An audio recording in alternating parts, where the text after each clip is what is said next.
Славянская сказка «Граф Боров». Жила-была бездетная графиня, и больше всего на свете она хотела иметь детей. Как увидит ребенка, сразу запечалится, вздохнет тяжело и промолвит: «Вот бы мне такого». Вздыхала она, вздыхала, а детей все нет да нет. Раз мимо замка гнали стадо свиней. Графиня увидела их и в сердцах сказала: «Родить бы хоть поросенка, коли уж судьба ребенка не дает». Не прошло и года, как графиня родила, да не ребенка, а поросенка. Графа от горя разбил паралич. Молодой граф рос, говорил по-человечьи, а вот повадки у него были свинские.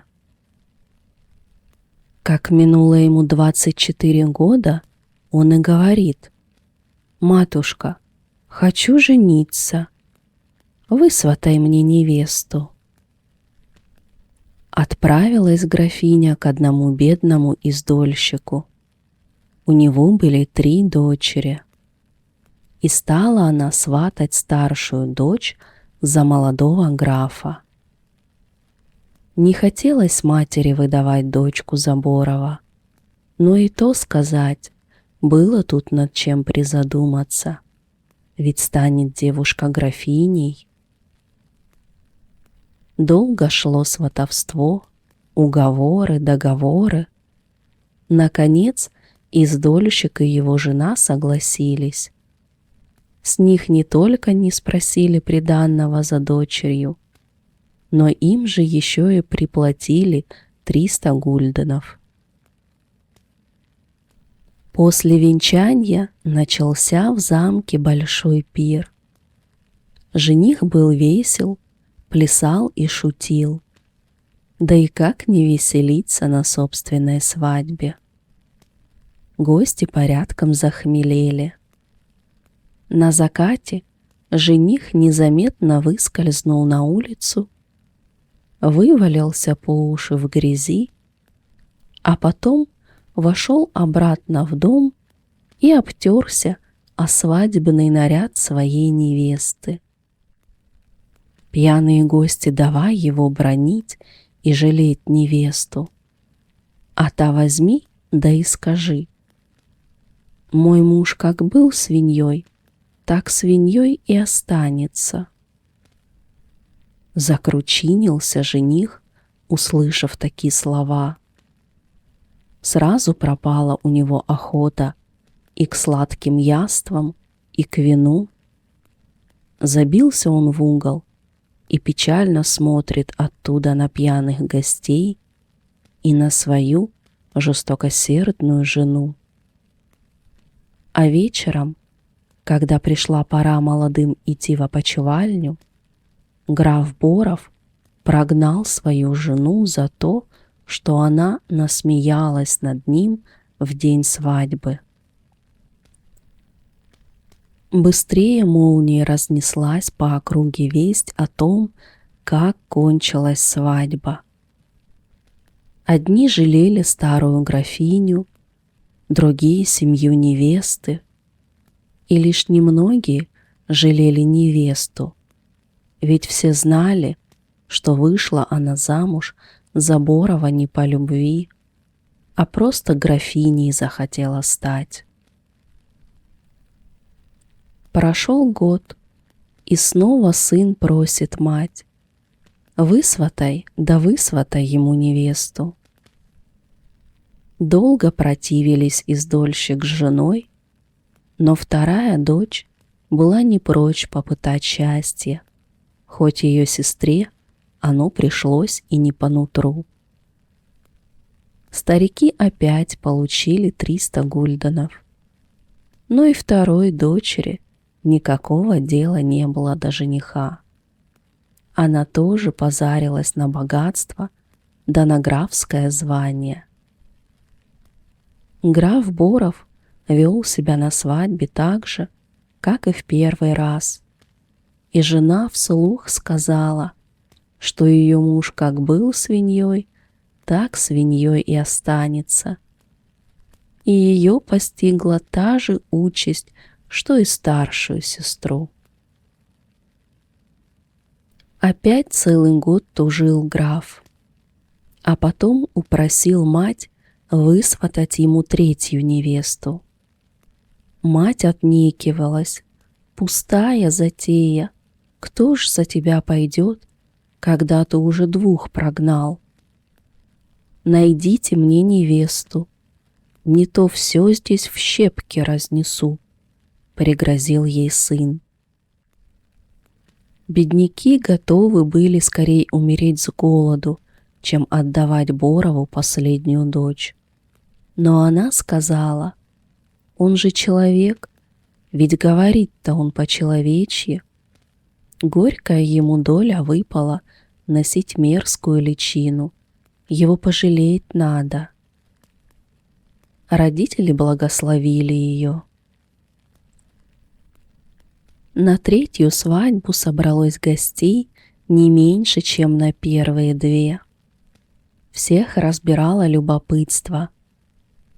Как-то Боров обойдется с третьей женой.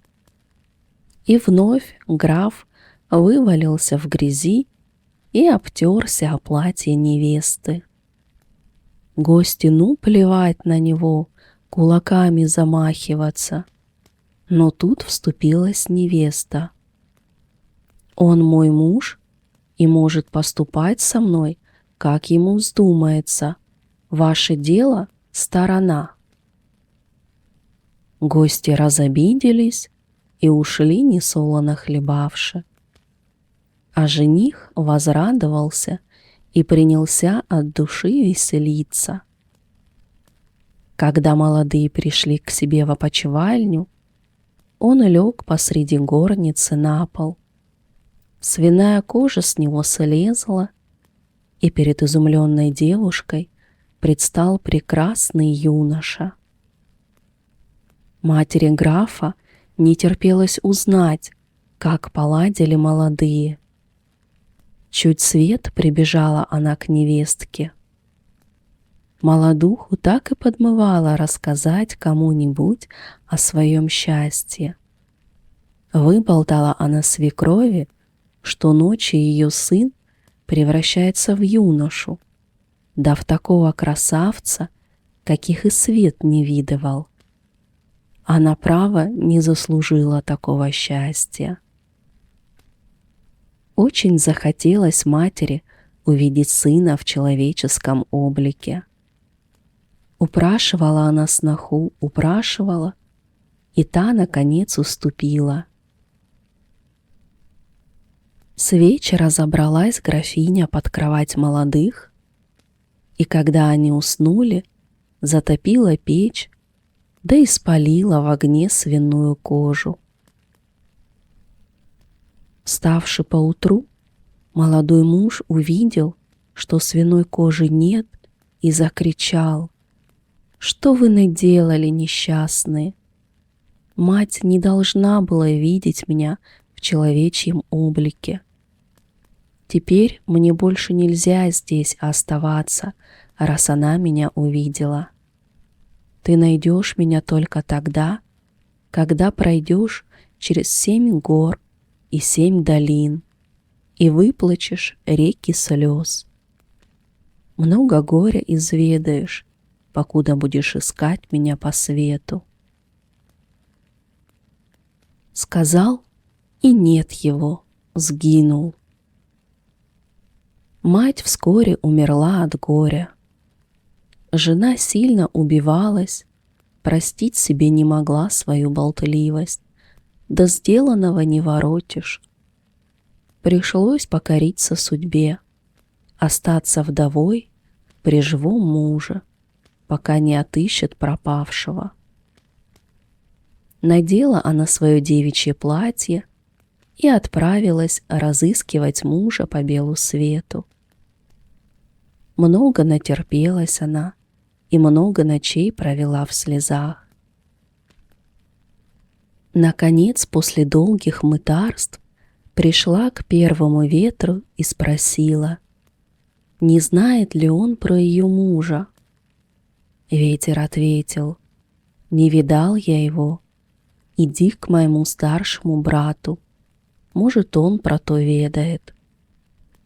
На прощанье дал он ей орех и наказал расколоть тот орех, когда ей придется туго. Поблагодарила его женщина за совет и подарок и пошла ко второму ветру. Нелегкий был путь, но ореха она не тронула. Много ночей проплакала, пока, наконец, добралась до второго ветра и рассказала ему про свою беду. «Молод я еще, ничего не знаю о твоем муже. А вот старший мой брат летает по всему свету. Он-то про все ведает. Ступай к нему». И он тоже дал ей орех и наказал расколоть его тогда, когда ей будет совсем тяжко. А идти становилось все труднее. Третий ветер, которому ведомо все, что творится на белом свете, уже знал, кто она и зачем пришла. Он видел ее еще в родительском доме, а потом и в замке у мужа. Я знаю, где он. Как раз завтра я полечу в тот край обметать пороги, ведь завтра назначена его свадьба, сказал ветер и тоже дал ей орех, наказал расколоть его лишь в самой великой крайности. «Смотри, не проспи», — сказал он, когда она укладывалась спать. Всю ночь бедняжка не смыкала глаз и вовремя явилась к ветру. Он всегда вставал раньше людей. Вот пустились они в путь. Бедняжка никак не могла поспеть за ветром. Только что был рядом, а глядь, его уж и след простыл. Пришлось ветру вернуться, показать ей дорогу. Рад бы помедленнее лететь, да никак не выходит. И женщина отставала все больше и больше. Догадался дать ей ветер свои сапоги. Влезла она в них и пошла версты мерять. Что ни шаг, то трехдневный путь перекрывает, наступает ветру на босые пятки. Знай, поспевай. Прибыли они в город как раз в ту минуту, когда муж женщины выходил с молодой женой из церкви после венчания. Она признала его с первого взгляда. И как увидела рядом с ним другую женщину, такое взяло ее горе, что она чуть не вскрикнула. А муж и не узнал ее. Бросилась она вслед за каретой и прибежала в тот замок, где муж поселился со второй женой. Недолго думая, попросилась она к графине на службу. Взяли ее пасти свиней.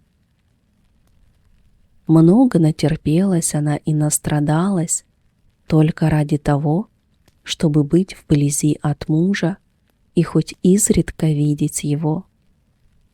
Но чем чаще она его видела, тем тяжелее становилось у нее на сердце.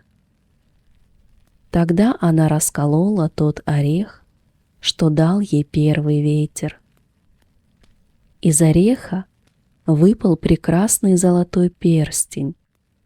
Он так сверкал, что в светлице графини словно солнце заиграло. Графиня тут же разослала по всему городу слуг проведать, откуда идет волшебное сияние. Заглянул один слуга в свинарник и увидел там дивный перстень. Графиня велела своей служанке спросить свинарку, какую цену та назначит за перстень. Свинарка отвечает: перстень, мол, непродажный. Тогда графиня сама пришла в свинарник и посулила свинарке за диковинный перстень все свое золото. Да только свинарка не польстилась на золото. Однако ж обещала она отдать перстень даром, если графиня позволит ей провести одну ночь в опочивальне графа. Жадность одолела графиню, и она согласилась. Граф уже крепко спал, когда свинарка вошла в его опочивальню. Будила она его, будила, рассказывала, как узнала о нем от 3 ветров и как отдала графине чудесный перстень за дозволение прийти к нему. Но граф так и не проснулся. Проплакала она всю ночь, да и ушла ни с чем. На другой вечер расколола она орех 2 ветра. Выпали из ореха серьги, и сразу в светлице графини засияли 2 луча. Догадалась она, откуда идет то сияние, и снова послала служанку. Но серьги получила лишь после того, как позволила свинарке провести еще одну ночь в опочивальне графа. И всю ночь заливалась слезами свинарка, тщетно умоляя графа проснуться. Пуще прежнего опечалилась она и вернулась в хлев к свиньям. Но в ту ночь рядом с опочивальней графа ночевал его приятель. Он слышал за стеной женский плач и сильно удивился, когда поутру не увидал на лице графини никаких следов горючих слез. Он рассказал обо всем графу и спросил, отчего ночью плакала графиня. Выслушал его внимательно граф и сразу догадался, что к нему приходила его первая жена. А спал он беспробудно, видно от того, что выпил вечером очень крепкий черный кофе. Совсем невмочь стала свинарке, и она расколола орех 3 ветра. И выпало оттуда платье, расшитое драгоценными каменьями и жемчугом. Такое сияние пошло от него, что весь город озарило. Графиня тут же прибежала в свинарник и посулила отдать за платье хоть все графство. Свинарка назвала прежнюю свою цену, и в 3-й раз согласилась графиня. За ужином граф будто невзначай опрокинул свечу и в темноте переставил чашки с кофе. Сон сморил графиню, и она уснула прямо за столом. На 3-ю ночь граф глаз не сомкнул. Всю ночь обнимал да целовал свою первую настоящую жену, ту, что столько ради него мук приняла. А когда занялся день, созвал всех именитых людей в городе, и покуда вторая жена спала, повел такую речь. Обронил я где-то ключ от своего ларца. Искал его, искал, да так и не нашел. Когда уж потерял всякую надежду найти, купил новый. И вот теперь вдруг отыскался первый ключ. Какой лучше, старый или новый? Какой оставить себе? И когда гости закричали: «Старый лучше, старый настоящий!», граф обнял свою жену и ушел с нею в свой родной замок.